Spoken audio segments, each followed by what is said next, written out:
Hello दोस्तों, मैं आज आप लोगों को बीपीएससी टीआई फोर साइंस का क्वेश्चन मैं बताने जा रहा हूँ। देखिए, मैं आप लोगों को साइंस जो है वो बेसिक से स्टार्ट किया हूँ और मैं बता रहा हूँ ये आप लोगों के लिए काफ़ी इंपॉर्टेंट क्वेश्चन है जो हर एग्जाम में ये क्वेश्चन आता ही है। देखिए, समस्थानिक और संभारिक। समस्थानिक मतलब इसको आइसोटोप, संभारिक आइसोबार। देखिए, समस्थानिक आइसोटोप कहते हैं किसको? देखिए, वैसे तत्व जिसकी परमाणु संख्या समान हो तथा द्रव्यमान संख्या भिन्न हो उसको हम समस्थानिक बोलेंगे। जैसे क्लोरीन, क्लोरीन के दो समस्थानिक। देखिए क्या कहते हैं, देखिए परमाणु संख्या कितना है 17, द्रव्यमान संख्या 35। यहाँ फिर देखिए परमाणु संख्या कितना है 17, द्रव्यमान संख्या 37। भिन्न है, यहाँ पे परमाणु संख्या समान, द्रव्यमान संख्या भिन्न है, इसी को हम बोलेंगे समस्थानिक।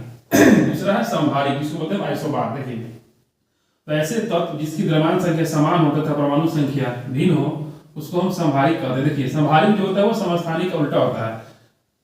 समस्थानिक में क्या होता है? परमाणु संख्या समान होता है, द्रव्यमान संख्या भिन्न होता है।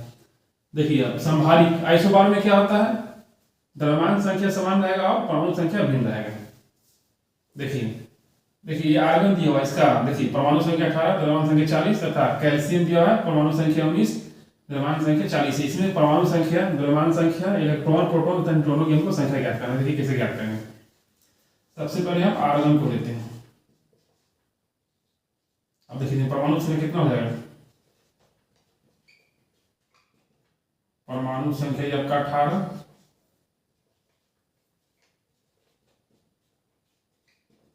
द्रव्यमान संख्या कितना है इसका 40।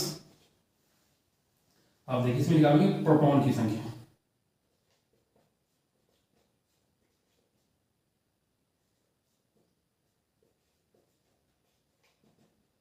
देखिए प्रोटॉन संख्या क्या होता है? देखिए मैं पिछले वीडियो में आप लोगों को बताया था परमाणु संख्या जो होता है वो प्रोटॉन संख्या के बराबर होता है। इलेक्ट्रॉन, देखिए परमाणु संख्या कितना है? देखिए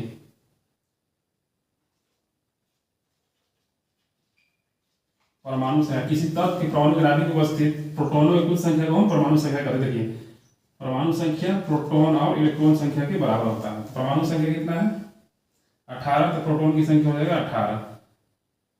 इलेक्ट्रॉन की संख्या कितना हो जाएगा? ये भी 18 हो जाएगा। हमको निकालना है न्यूट्रॉन की संख्या। अब देखिए द्रव्यमान संख्या बराबर क्या होता है फॉर्मूला? द्रव्यमान संख्या का फॉर्मूला होता है किसी तत्व के परमाणु के नाभिक में उपस्थित प्रोटॉनों की संख्या प्लस न्यूट्रॉनों की संख्या के योगफल को हम लोग द्रव्यमान संख्या कहते हैं।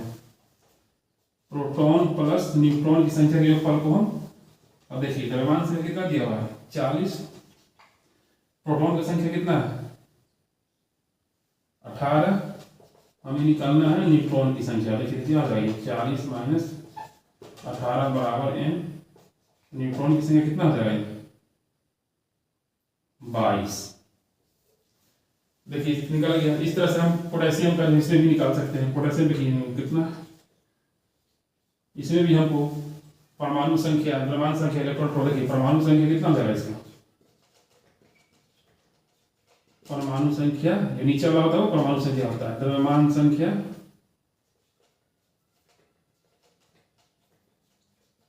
द्रव्यमान संख्या 40। अब देखिए इसमें जो द्रव्यमान संख्या होता है वो प्रोटॉन संख्या होता है। प्रोटॉन इलेक्ट्रॉन बराबर होता है तो द्रव्यमान संख्या भी बराबर होता है। अब देखिए यहाँ पर प्रोटॉन कितना हो जाएगा 40, इलेक्ट्रॉन कितना हो जाएगा 40। हमको निकालना है न्यूट्रॉन।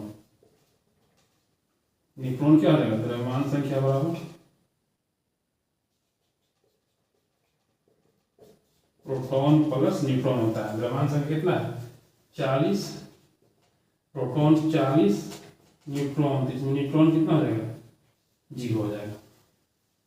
इस तरह से हम, ये काफी इंपोर्टेंट क्वेश्चन है। इसको अगर मान लीजिए कोई समस्थानिक दिया रहा है उसमें परमाणु संख्या, द्रव्यमान संख्या, इलेक्ट्रॉन संख्या, प्रोटॉन और न्यूट्रॉन की संख्या हम लोग ज्ञात कर सकते हैं।